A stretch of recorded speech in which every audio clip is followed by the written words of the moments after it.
पक्षाचे उमेदवार आदरणीय नारायणआबा पाटील, तसेच या ठिकाणी आपल्या वहिनी साहेब, दिदी, तालुक्यातील सर्वच पदाधिकारी, केम गावातील शेतकरी बंधू, सगळेच दोस्त मित्र पदाधिकारी आहेत. एवढ्या सगळ्यांचा नावं घेण्यापेक्षा थोड्या वेळात आपल्याला बोलून परत आबांचं भाषण ऐकायचं.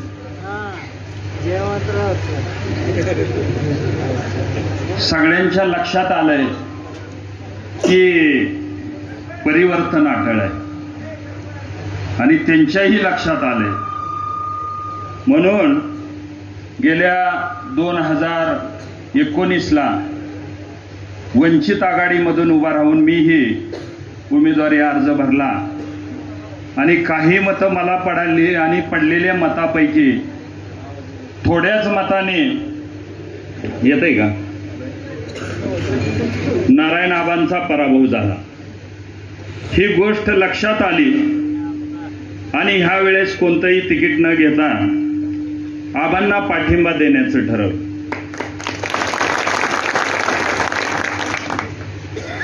मी जास्त बोलणार नाही, भाषण करणार नाही, करमणुकीचं बोलणार नाही, विनोदाचं बोलणार नाही. पण केम गावातील सर्वांना माहिती आहे का तर 36 गावांचा पट्टा इथून सुरुवात होती. गेल्या 2-4 दिवसापासून आबाला पाठिंबा देण्यासंदर्भात चर्चा चालू होती. कार्यकर्त्यांच्या बैठकी घेताना की आबांनाच का पाठिंबा द्यावा लागतोय हे समजावून सांगत होतो. काल निर्णय झाला आणि प्रताप जगताप साहेबांनी अकलूजला नेऊन मोहिते पाटलांबरोबर भैया साहेबाबरोबर बसून त्या ठिकाणी निर्णय झाला. काल निर्णय झाला धैर्यशील मोहिते पाटलांचा आणि आमचा फोटो व्हायरल झाला आणि सगळ्यांना समजलं की बाबा आता मतदान माझ्याकडून कमी जादा मिळेल, पण नक्कीच 36 गावातलं बोगस थांबवण्याचं काम माझ्याकडून केलं जाईल.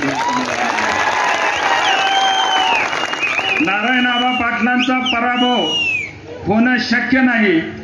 ज्या ज्या वेळेस माणसं समोरची मला सफरचंदवाली भेटतील त्यांनी विचारलं की बाबा निकाल कसा होईल, ब्रह्मदेव आले तरी आबाचा पराभव होऊ शकत नाही, ही तुमच्या माझ्या लक्षात आली आणि हीच गोष्ट त्यांच्या पण लक्षात आलेली. मित्रांनो, पण 36 गावातली दहशत काय असते, 36 गावातली दादागिरी काय असते, गेल्या 5-10 वर्षापासून मी तुम्हाला सांगत आलो.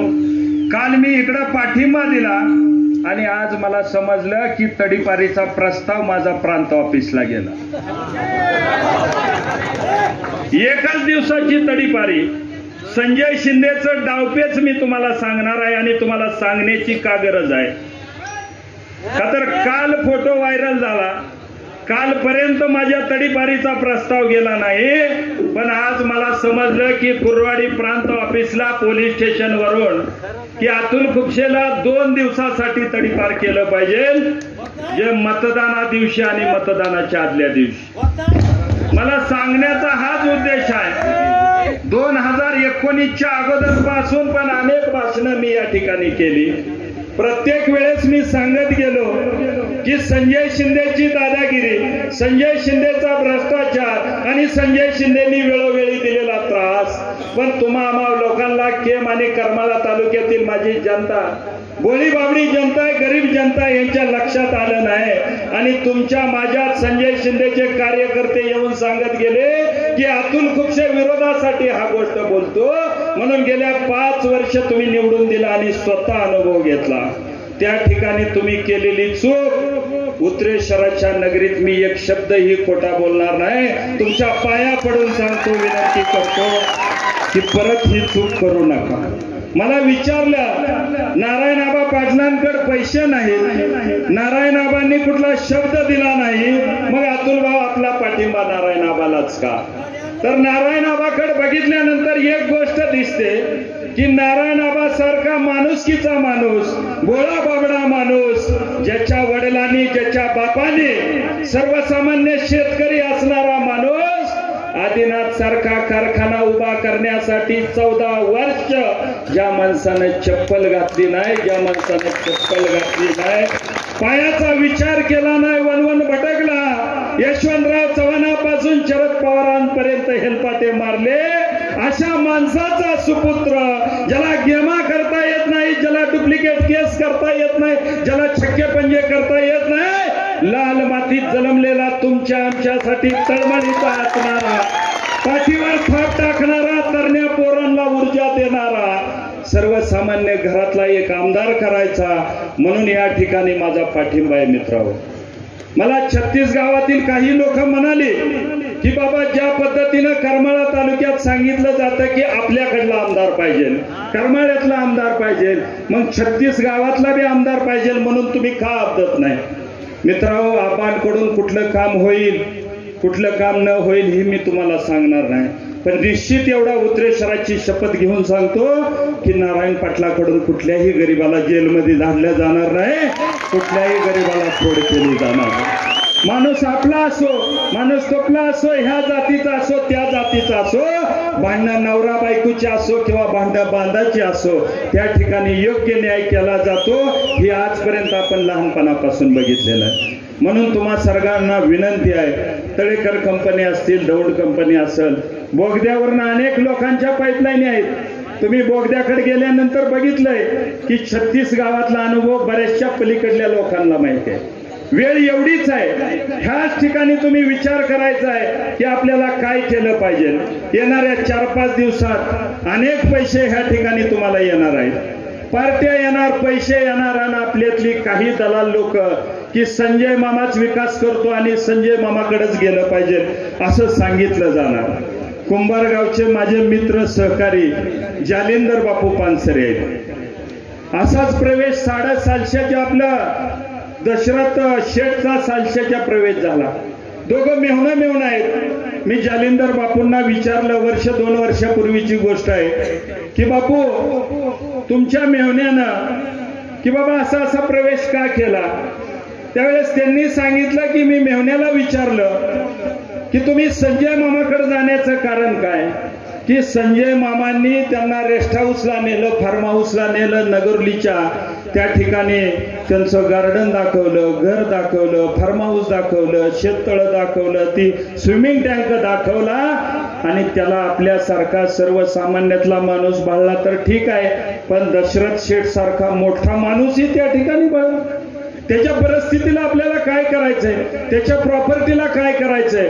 बाकीचे तुम्हा माझ्यातले सरपंच असतील, उपसरपंच असतील किंवा गावोगावची करमाळा तालुक्यातली पुढारी असतील, त्यांना म्हैसगावच्या कारखान्यावर न्यायचं, त्यांना सुतगिरणी दाखवायची आणि त्या ठिकाणी सांगायचं की एवढ्या एवढ्या तरुणांना मी रोजगार दिला, मी एवढी एवढी कामं केली आणि अशाच पद्धतीचा विकास मी करमाळा तालुक्यात करणार आहे आणि त्या ठिकाणी काम देण्याचं काम करणार आहे.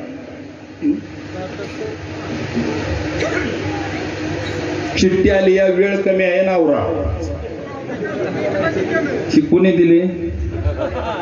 लपवून नसते, मी सांगून टाकणार आहे. तुम्ही म्हणला बंद करा की लगेच बंद. हा मग मुद्द्यावर आले थांबा म्हणता, मी उठायच्या आधीची चर्चा असतो, किती बोलू. म्हणजे त्या भाऊचं आणि ह्या भाऊचं वेगळं आहे असं समजू नका. त्या भाऊ एवढं मला जुळत नाही, पण थोडकं. आता चिठ्ठीन पॅन्ट वडली तरी मी थांबणार नाही. त्याच्या खाली नाव लिहित जावं कुणी दिली ती. जास्त वेळ घेणार नाही. आपल्याला आबाला ऐकायचंय, आबांचं भाषण ऐकायचंय. तुम्हाला सगळ्याला विनंती करतो की कशा पद्धतीनं बोलवलं जातं. माणूस मुका आहे, काहीच बोलत नाही, निस्ता ऐकून घेतो, त्याचा अंदाजच कळत नाही. संजय मामाचा नीट बघा तुम्ही जवळनं, त्याचा मी लय अनुभव घेतला. लोकसभा झाली की हायच भांडणं, पेटवली वस्ती माझी रानातली.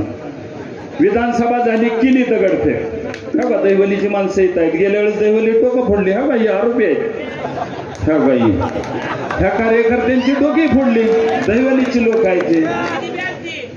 म्हणजे अशा पद्धतीनं अन्याय केला जातो. मी 5 मिनिटात उरकतो, जास्त वेळ घेत नाही.